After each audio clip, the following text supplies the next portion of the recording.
Olá, pessoal. Estamos dando início a mais um episódio do G1 Cast. Eu me chamo Eric e sou estudante de medicina da Universidade Federal de Ceará e membro do G1, Grupo de Educação e Estudos Oncológicos. Eu sou o Valbert, também sou integrante do GEON e estudante de medicina da Universidade Federal do Ceará. E hoje nós contamos com a participação do nosso convidado, Dr. Rodrigo Escalante, para termos uma conversa sobre câncer coloretal. Mas, antes de começar a conversa sobre o tema de hoje, vamos apresentar nosso convidado. Dr. Rodrigo Escalante é graduado em Medicina pela Universidade Federal de Uberlândia. Possui especialização em Cirurgia Geral e Coloproctologia, concluindo residência nessas áreas na Faculdade de Medicina de Ribeirão Preto, da USP. Além disso, possui doutorado em Medicina Clínica Cirúrgica, também pela USP de Ribeirão Preto. Atualmente, é docente do curso de Medicina da Universidade de Fortaleza e do Departamento de Cirurgia da Universidade Federal do Ceará. Boa noite, pessoal. Eu sou o Rodrigo Escalante, sou professor de vocês lá na Universidade Federal e faço parte do Departamento de Cirurgia.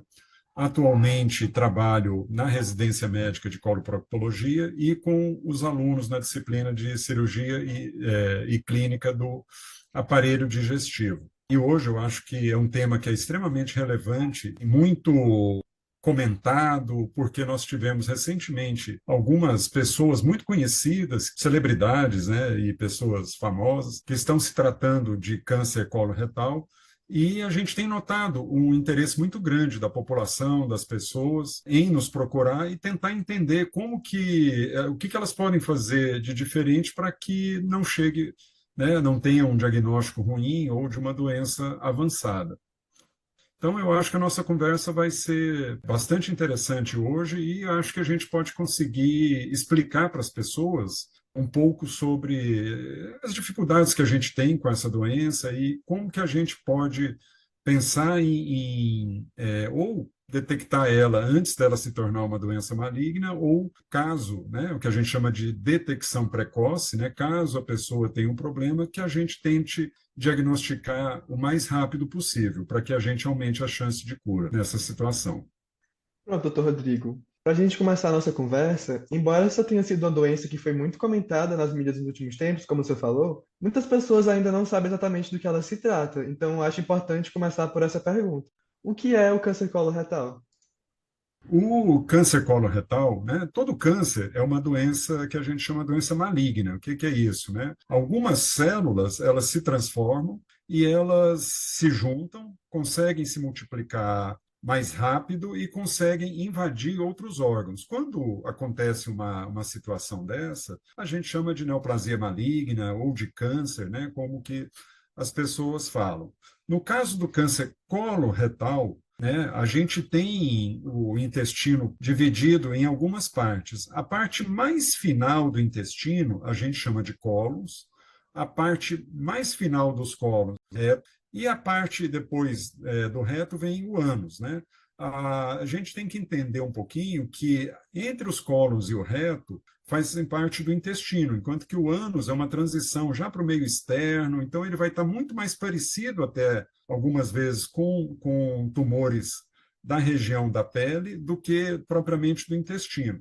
Mas hoje nós vamos falar um pouquinho do câncer coloretal, ou seja, aqueles tumores malignos que atingem as regiões que a gente conhece como seco, intestino grosso, que são os cólons também, né? Que às vezes a gente vai ouvir muito falar cólon transverso, cólon sigmoide, e o reto, que é a porção final desse tubo digestivo. Então, câncer coloretal é quando os tumores malignos atingem a parte final do intestino, que a gente chama de intestino grosso, que são os cólons e o reto.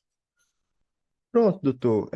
Eu queria saber, assim, existe uma diferença muito grande entre esse tipo de câncer coloretal propriamente dito e outros cânceres de intestino? Assim, quando a gente considera, né, o tubo digestivo, a gente vai ter como locais mais frequentes, talvez, de câncer, né, a região do esôfago, a região do estômago e a região do intestino grosso. Todos eles são doenças malignas e potencialmente curáveis por meio de cirurgia ou, eventualmente, de radioquimioterapia. Então, assim, é muito difícil falar se é muito diferente ou não. Obviamente que, dependendo do lugar onde está situado o tumor, a gente poderá ter sintomas, né, diferentes. Então, para tumores que são mais próximos ali, né, esôfago, estômago, eles vão ter manifestações clínicas ou sintomas muito diferentes da região dos cólons e do reto, né? Então, basicamente, a diferença é essa. Outra coisa, talvez, que a gente pode falar é que esses tumores, quando a gente detecta eles precoce, que eles estão, que a gente fala assim, localizados no intestino, ou seja, eles não saíram ainda do intestino para outros órgãos, a gente tem um potencial de cura muito grande. Então, essa talvez também possa ser uma diferença, né, importante aí em relação a outros tumores. Uma outra diferença que eu posso falar também é que, no caso do intestino grosso ou dos cólons, a gente consegue, a gente tem estudos que mostram que eles começam de lesões benignas e que, ao longo do tempo, algumas dessas lesões benignas, elas poderão se transformar em lesões malignas, né? Então, essa também talvez pode ser uma diferença muito importante e que vai ter um impacto muito grande quando a gente vai falar ou de prevenção, ou de rastreio, ou até de diagnóstico precoce dessas pessoas. Eu acho que talvez as diferenças, né, em termos assim de tumores em si, basicamente são essas. A gente pode falar também de diferenças de fatores de risco, mas eu acho que isso vai ser um pouquinho mais adiante. Tá, ok. Inclusive, doutor, você acabou de comentar, e é justamente isso que eu ia lhe perguntar agora. Você falou de prevenção, né? Então, eu queria saber, por mais que isso tenha sido muito comentado na mídia, isso acabou gerando, de certa forma, um medo em certa parcela da população, né? Então, com isso, eu queria lhe perguntar: existem certos hábitos que aumentam o risco de ter essa doença? Quais seriam esses ditos fatores de risco para o câncer coloretal? Então, no caso do câncer coloretal e de alguns outros tumores, a gente fala o seguinte, que hábitos de vida saudáveis, eles estão relacionados com uma redução na possibilidade de você ter doenças malignas ao longo da vida, né? Não quer dizer sei lá, eu fazer uma maratona por dia, ou eu comer alface, só alface e não comer carne vermelha nunca mais, eu não vou ter o risco de ter um câncer, não é isso. Mas que a gente tendo alguns hábitos saudáveis, a gente tem menos chance de desenvolver um câncer, né, quando, ao longo do tempo. No caso específico do câncer coloretal, o que a gente tem aí relacionado com fatores de risco? Falando assim, gerais, né? Então, primeiro, obesidade. A gente sabe que os obesos são mais propensos, aquelas pessoas que não têm atividade física regular, que são sedentárias, pessoas que consomem álcool e tabaco, né, e cigarro, elas estão mais expostas também. E em termos de dieta, né, aquelas que têm um excesso na dieta ao longo da vida de carnes vermelhas, alimentos processados e alimentos muito gordurosos, principalmente de gordura animal, a gente sabe que essas pessoas ou essas populações que têm esses hábitos, eles também estão relacionados com o aumento da incidência do câncer coloretal.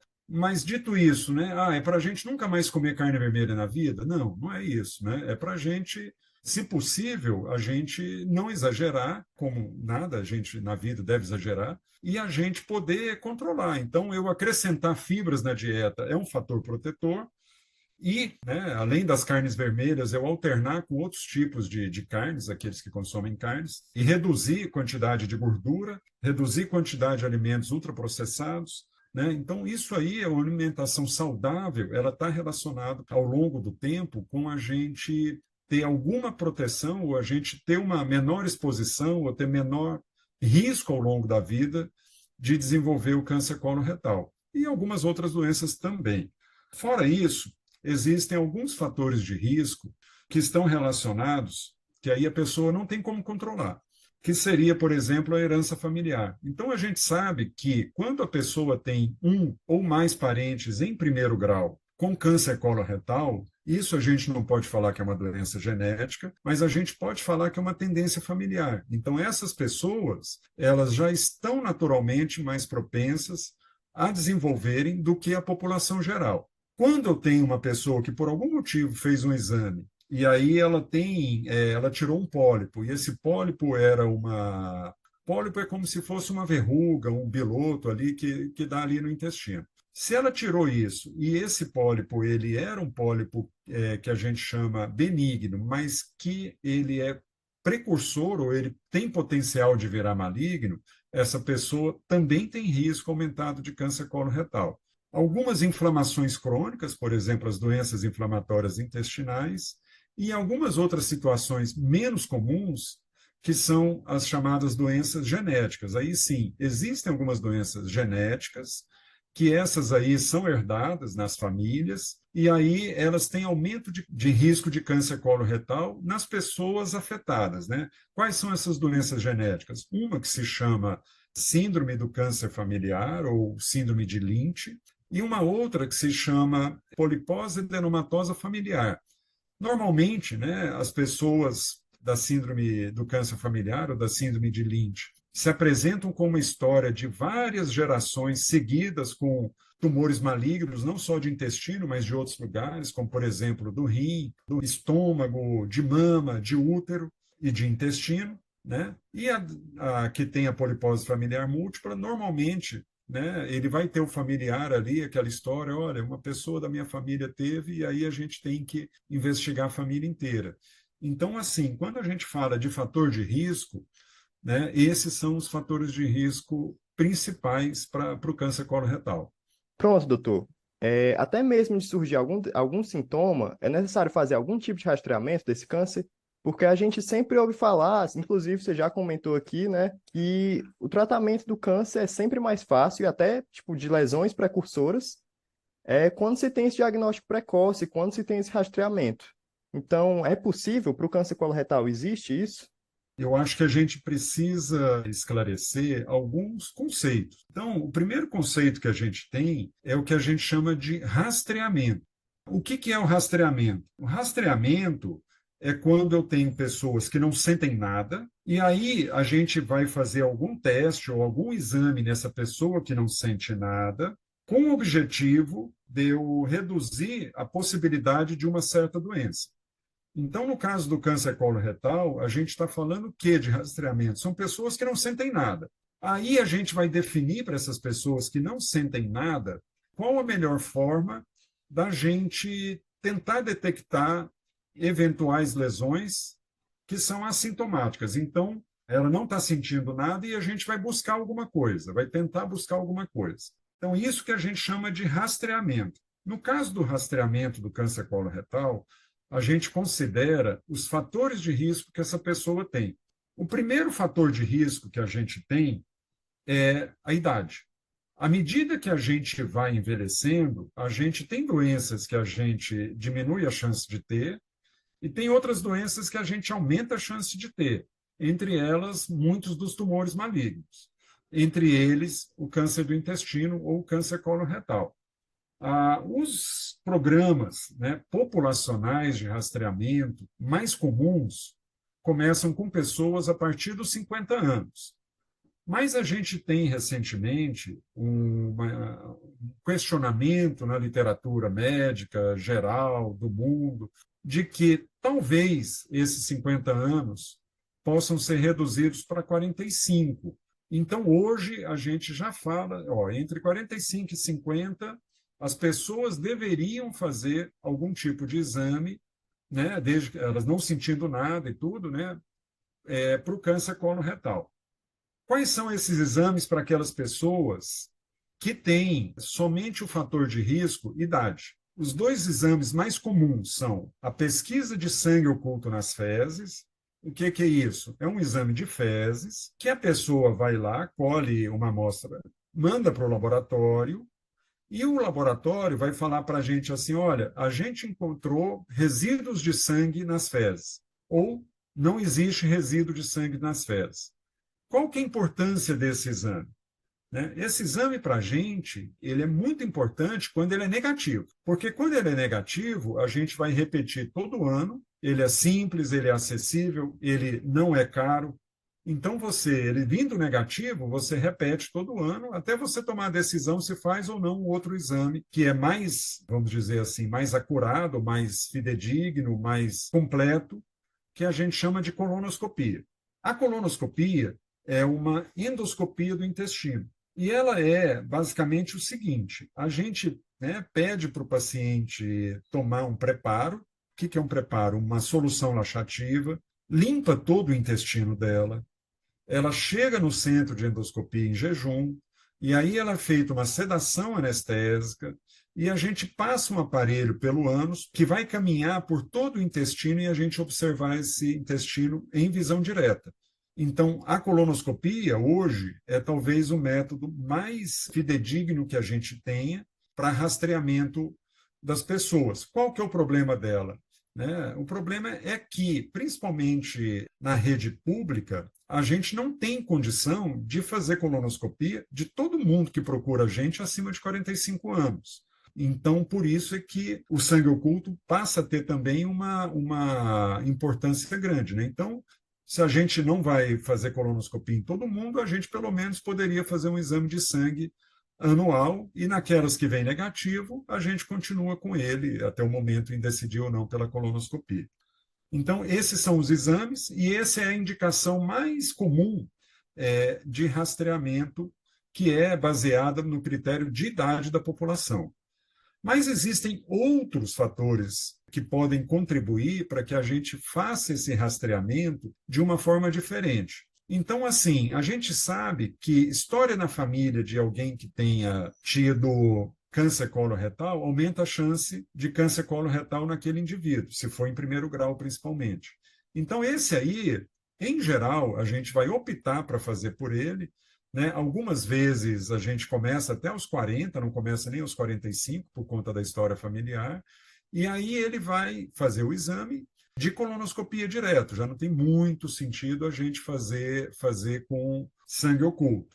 E aquelas pessoas que têm doenças familiares, doenças inflamatórias intestinais, aí essas aí a gente vai fazer exames em idade mais precoce e em frequência maior.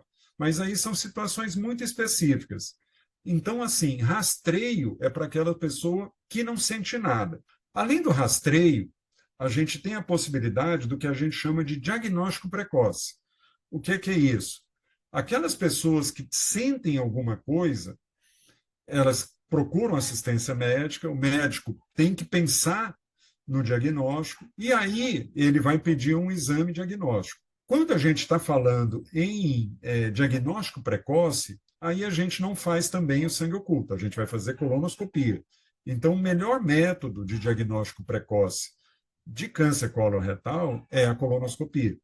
Muito esclarecedor, inclusive, isso, porque se tem muito essa dúvida, né, de quem deve fazer esse rastreamento, se isso já significa alguma coisa, nossa, então significa que eu já estou com risco, significa que eu estou querendo procurar alguma coisa, significa que, talvez eu já esteja com alguma coisa aqui e não saiba. Então, muita parte da população tem medo disso, né, inclusive. Isso. Assim, né, o exame de colonoscopia é um exame que ele é invasivo, tem riscos, né, inerentes ao procedimento anestésico, ao procedimento endoscópico, né? Então, realmente, muita gente tem risco.